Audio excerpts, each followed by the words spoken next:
Juče je završen prvi festival izvornog pevanja i sviranja na tradicionalnim instrumentima Srba u pokrajini pod nazivom Sabor u Vojvodini, koji je organizovan u Kulturnom centru Novog Sada.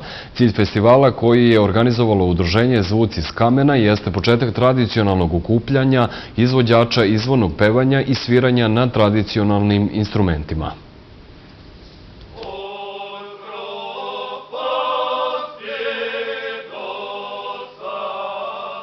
Udruženje za negovanje i očuvanje srpske tradicije Zvuci iz kamena postoji već 7 godina i svoj kvalitet dokazali su brojnim priznanjima sa različitih folklornih festivala.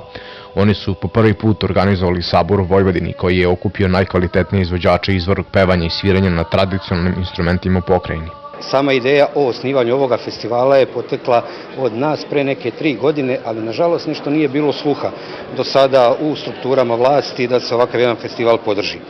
Evo, Bogu hvala, ove godine uspjeli smo da dobijemo podršku i krenuli smo sa organizacijom festivala.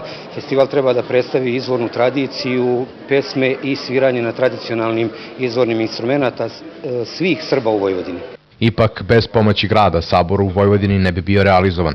Zamenik gradonačelnika Borko Ilić, koji je otvorio festival, izrazio je zadovoljstvo što Novi Sad ima ovakvu manifestaciju i najavio da će grad nastaviti sa pomaganjem sličnih dešavanja. Grad Novi Sad je izuzetno zadovoljan što može da ugosti jedan ovakav festival, pored brojnih drugih festivala koji se održavaju u Novom Sadu. Značajno je da u srpskoj Atini postoji jedan festival koji promoviše i tradicionalnu muziku Srba iz Vojvodine, kako Srba starosedalaca, tako i onih koji su dolazili u Vojvodinu nošeni svim onim istorijskim dešavanjima.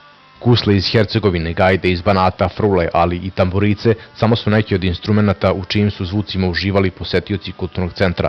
Prvi Sabor u Vojvodini bio je revijalnog tipa, a organizatori očekuju da manifestacija uskoro dostigne i takmičarski karakter.